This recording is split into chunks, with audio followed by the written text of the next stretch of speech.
John's an engineer, which is why he was chosen to come to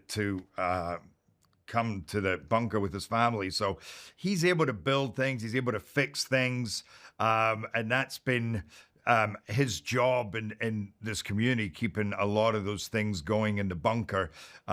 He also has taken it upon himself, which is a bit of a sacrifice, basically, because whenever you go out into the elements, even if you have a suit on, you're still getting pummeled with radiation. You're still getting a leakage of pollution into your lungs.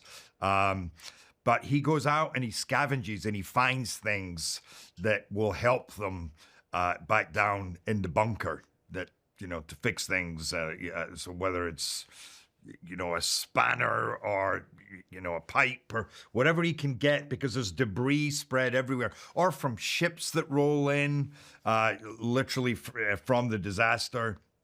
So that's been his job up until now as we come into this movie.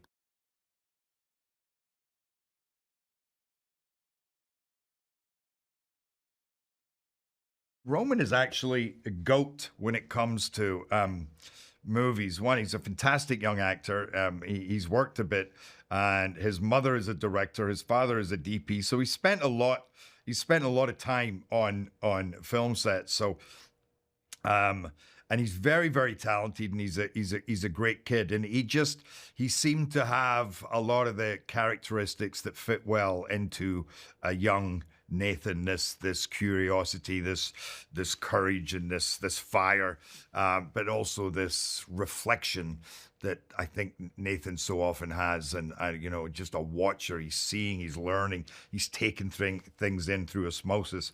But once he was there, I loved this kid. I had such fun working with him, and it didn't take him long, I think, to feel comfortable with me and Morena and feel that he was safe, but also to learn that this is a different kind of movie, and a lot of this movie is about stamina and commitment and really diving into these scenes and bringing it.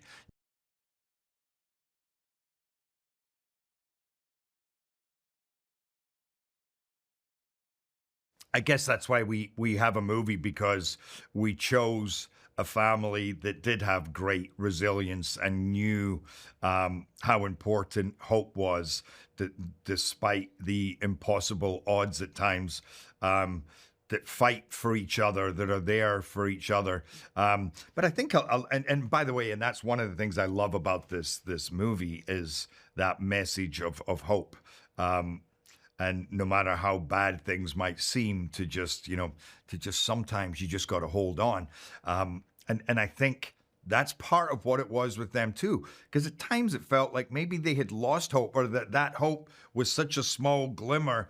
But sometimes it's just about hanging on, just about having a bit of faith that you will get through this, or that somehow, some way, things will brighten up, that there is some kind of light at the end of the tunnel. Is just don't die. Just don't give up,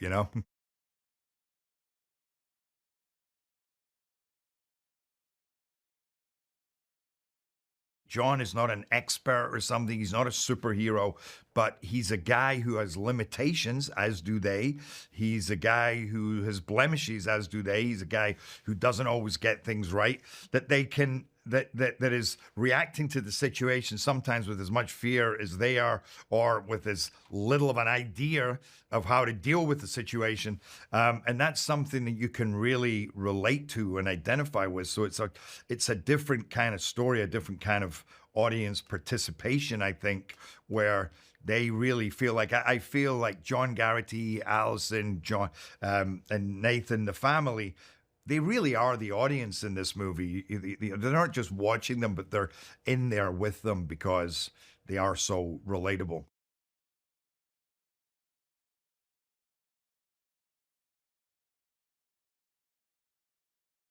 Sometimes you just got to dive in there and give it everything. And then at the end of the day, you crawl into bed, and then the next morning you get up and you start it all again. That is in a very crude way, how you make is not just action movies, but survival movies, because survival movies as well, you're always at the edge, especially when you're an everyman, So you got to put yourself Um, Not just in the scene itself, but before the scene starts, put yourself into that level of beaten upness, of exhaustion, of pain. And that's as exhausting as the acting itself, is the preparation for the 220 takes that you do in a day. Where you're very ill and you know you've been shot, you've fallen off something, you're exhausted, you're coming down off of the adrenaline of a tsunami, something like that, or an earthquake, buildings falling on top of you, and then it's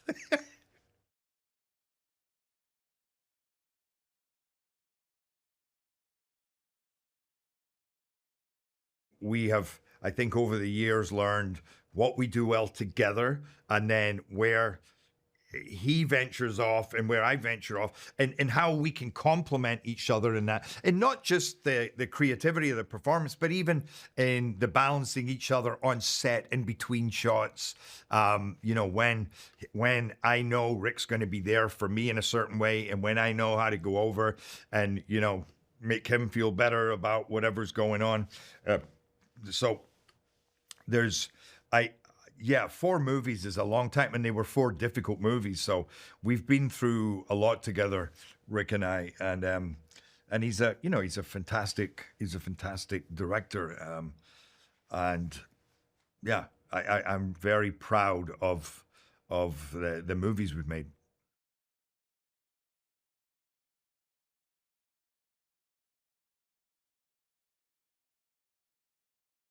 I had such a phenomenal experience working with her. Just even becoming friends, because we spent so much time together in between watching the world fall apart, waiting for the next meteor shower. We would obviously learn a lot about each other, and we laughed so much. When we came to the second movie, we were well aware of what we were in for. And I go back to that, knowing the physicality, the emotionality of what lay ahead, that there was going to be a lot of running, screaming, crying, hugging, you know, and just to kind of get ready for that. But she's such a team player. She's a phenomenal actress. She has great stamina in terms of being able to get through these movies.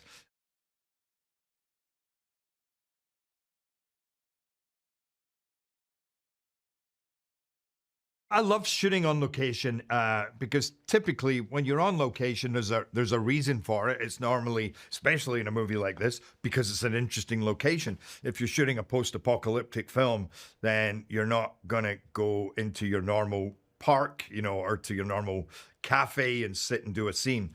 So therefore, we went to some really interesting countryside and old decrepit Air Force bases in England that were just cinematically and visually, I thought, pretty stunning. Um, and obviously, when you're on location, then it just allows everything to feel more real. You sit into something in a more truthful way. You react without the artifice that you might have to create yourself in your imagination when you're on green screen. And you have to deal with the elements. You have to deal with the messiness. Like, for instance, in Iceland, in the final scene, where, when we're running up and down there were so many holes in that ground. It's pretty treacherous, and exhausting. But that's how it should be. That's life. That is locations.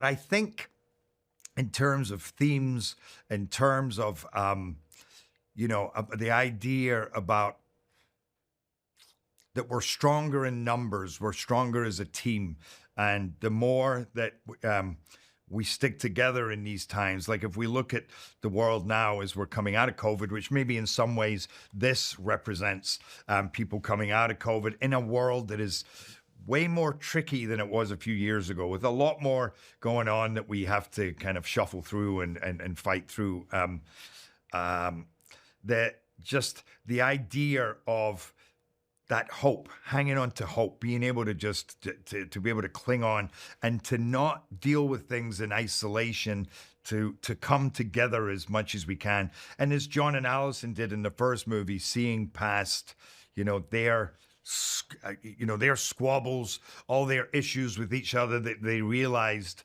in terms of the larger meaning of this world meant nothing. I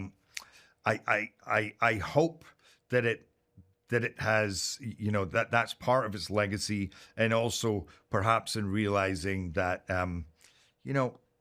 this world is